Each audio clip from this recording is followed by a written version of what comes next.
BSP Gorakhpur चिल्लू पार से विधायक विनय शंकर तिवारी, उनके भाई पूर्व सांसद भीष्म शंकर और विधान परिषद के पूर्व सभापति गणेश शंकर पांडे को पार्टी से निष्कासित कर दिया है। बसपा के मुख्य सेक्टर प्रभारी गोरखपुर मंडल सुधीर कुमार भारती की तरफ से जारी निष्कासन पत्र में तीनों भाइयों पर अनुशासनहीनता का आरोप लगाया गया है। कुछ दिनों से यह लोग पार्टी से किसी कार्यक्रम में न तो रुचि ले रहे थे और न ही सम्मिलित हुए। तिवारी परिवार का नया सियासी दांव क्या होगा, इसको लेकर चर्चा तेज हो गई है। यह परिवार तकरीबन 1.5 दशक से पूर्वांचल में बहुजन समाज पार्टी का झंडा थामकर ब्राह्मण दलित गठजोड़ को मजबूत कर रहा था। अब नई सियासी पारी यह है कि परिवार कहां से शुरू करेगा, ये लेकर हलचल तेज हो गई है। सूत्रों द्वारा पता चलता है कि इस परिवार का अगला पड़ाव समाजवादी पार्टी या बीजेपी हो सकती है।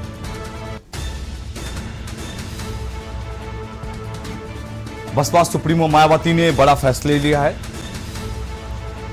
चिल्लू पार से विधायक विनय शंकर तिवारी पार्टी से निष्कासित।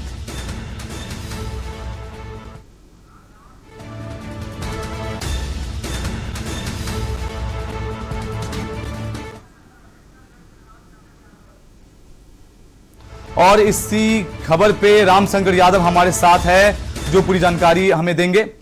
रामशंकर जी, जिस तरह से मायावती ने बड़ा ऐलान किया है, चुनाव से पहले पूर्व सांसद भीष्म शंकर को भी, उसके विधान परिषद के पूर्व सभापति गणेश शंकर पांडे को भी पार्टी से निष्कासित कर दिया है। तिवारी परिवार की बात करें तो पार्टी से निष्कासित कर दिया गया। वो अनुशासनहीनता का आरोप लगाया जा रहा है उन पे। देखिए, हम सबसे पहले आपको बता दें कि तिवारी परिवार पिछले कुछ दिनों से ही बीजेपी के फिराक में फिलहाल बताया जा रहा है जाने के थे, लेकिन कहीं ना कहीं अभी ये चीजें क्लियर नहीं हुई हैं कि बीजेपी में उनको जगह नहीं मिला।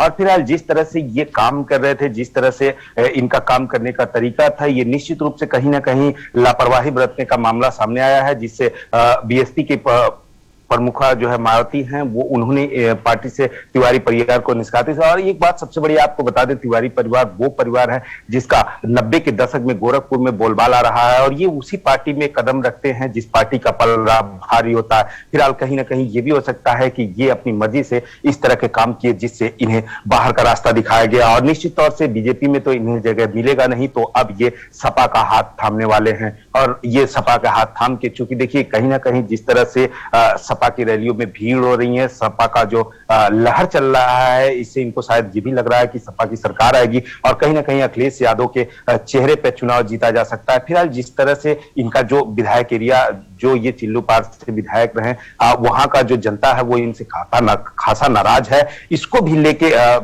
मायावती जी ने इनको निष्कासित किया। जी देखिए, बीच में रोकना चाहूंगा, मैं आपको बताना चाहूंगा कि जैसे एक तरफ मायावती का बयान लगातार आ रहा है कि आने वाले चुनाव के साथ उनकी जीत होगी और उनकी सरकार बनेगी बहुमत के साथ, और एक तरफ उनके कुनबे से लगातार लोग बाहर हो रहे हैं, तो कहीं न कहीं बसपा को यह बड़ा झटका देखने को मिल रहा है। देखिए, मैं आपको बता दूं कि जिस तरह से पार्टी कोई भी हो जो मैदान में उतरती है, उसको कहीं ना कहीं ये लगता है कि जीत हमारी ही होगी और हम सबसे आगे रेस में चल रहे हैं। लेकिन जिस तरह से एक लहर होती है, जो चुनावी लहर, चाहे आप 2017 का देख लें, चाहे अब का देख लें, या फिर पीछे का भी, जो लहर होती है, ये लहर साफ जाहिर करती है। और ये जनता के बीच से जो आवाज उठती है, ये कहीं ना कहीं, चूंकि हम लोग जनता के बीच में रहते हैं, तो इस बात को नकारा नहीं जा सकता कि किसकी सरकार बनने वाली है, ये एक भनक पहले से ही लग जाती है। जी देखिए, जैसे पूरा परिवार को बाहर का रास्ता दिखा दिया गया है, एक बड़ा कुनबा हम अगर माने तो इनकी तूती बोलती थी, उसके बावजूद बसपा ने अनुशासनहीनता का आरोप लगाकर इन्हें बाहर किया गया। जी बिल्कुल, मैंने पहले ही कहा 90 के दशक में हरशंकर तिवारी के गोरखपुर में, या यूं कहें पूर्वांचल में पूरा दबदबा हुआ करता था, और ये उसी पार्टी में कदम रखते हैं जहां से इनको पूर्ण विश्वास होता है कि हमारा आने का वाला समय मेरा होगा। और फिलहाल जिस तरह से इनको बाहर का रास्ता दिखाया गया है, ये कहीं ना कहीं ये नहीं कह सकते हैं कि इनको बाहर का रास्ता दिखाया, ये भी बात हो सकती है कि ये खुद बाहर का रास्ता देखना चाह रहे होंगे। और मैं आपको बता दूं, पिछले चिल्लू पार से कई विधानसभा से कई ऐसे जगहों से तमाम बातें निकल के सामने आ रही थी, जो ये पार्टी के पक्ष में काम न कर रहे थे और सिर्फ अपनी राजनीति चमका रहे थे। और जो इनका विधायकी क्षेत्र है, वहां के लोग भी इनसे खासा नाराज चल रहे हैं। अभी हाल ही में हमको बता दें कि ये अपने विधायक में बाढ़ एरिया में ये खाद्य सामग्री बांटने गए थे, इनको गांव के लोगों ने गांव में घुसने तक नहीं दिया था, ये फिर जो है वापस आना पड़ा था। तो ये निश्चित तौर से ये कहीं ना कहीं बड़ी बातें रही, जिस पर बीएसपी की प्रमुखा जो मायावती हैं, इनको ये सब सारी बातें उनको सूचना में आई और एक लापरवाही सामने आया, तो हो सकता है उसको भी लेके इनको बाहर निकाला गया है। लेकिन कहीं ना कहीं जो सूत्रों की माने तो तो ये सपा में जाने के पहले से फिराक में थे और इस बात को भी लेके इनका ये काम हो सकता है, क्योंकि ये चर्चा का विषय बना हुआ है कि इनका मेन मोटिवेशन जो रहा है ये सपा ज्वाइन करने के फिराक में थे। जी चलिए, मैं इसी खबर पे आप बने रहिए। अभी हमारे साथ इसी खबर पे ब्यूरो चीफ दिनेश त्रिपाठी जी जुड़ चुके हैं। दिनेश जी, जिस तरह से मायावती ने बड़ा फैसला लिया है, तिवारी परिवार को अपने कुनबे से बाहर कर दिया है, आगामी चुनाव है, इसको देखते हुए बसपा को कितना बड़ा झटका है?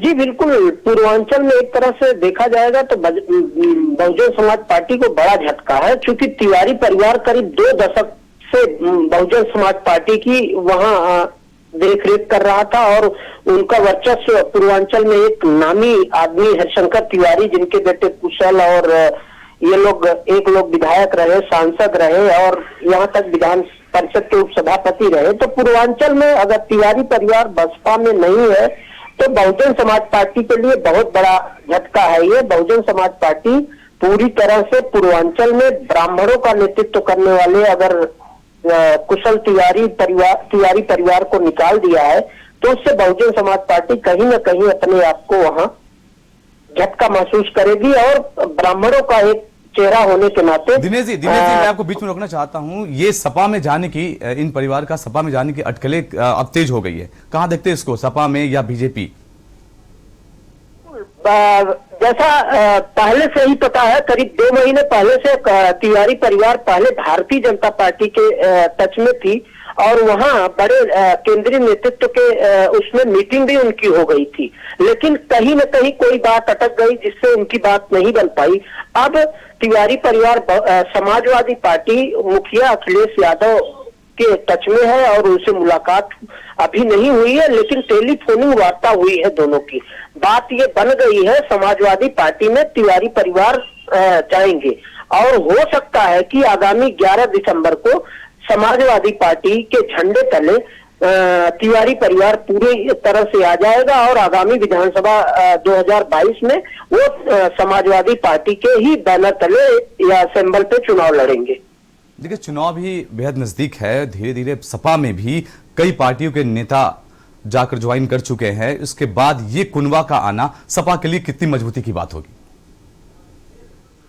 2017 में भारतीय जनता पार्टी की जब सरकार बनी तो मिडिल में ब्राह्मणों का एक तबका जो है भारतीय जनता पार्टी से नाराज था और अब जाके कुछ थोड़ा बहुत मेंटेन हुआ, लेकिन पूर्वांचल में बड़े ब्राह्मण चेहरा होने के नाते हरिशंकर तिवारी अगर पूरे परिवार के साथ समाजवादी पार्टी में जाएंगे या समाजवादी पार्टी में जा रहे हैं तो ये भारतीय जनता पार्टी और बसपा के लिए भी बड़ा झटका है, समाजवादी पार्टी के लिए फायदेमंद साबित होएगा, क्योंकि हरिशंकर तिवारी एक नामचीन और उनके परिवार से कोई न कोई हमेशा उस क्षेत्र का पूर्वांचल का नेतृत्व करता रहा है। इसलिए जो है समाजवादी पार्टी को पूरी तरह से 2022 में फायदा तो हरिशंकर तिवारी के नाते होगा ही। दिनेश जी, इस पूरी खबर के लिए धन्यवाद आपका। अभी इस खबर पे हम बने रहेंगे। तिवारी परिवार के सपा में जाने की आहट। मिलते हैं यहां छोटे से ब्रेक के बाद।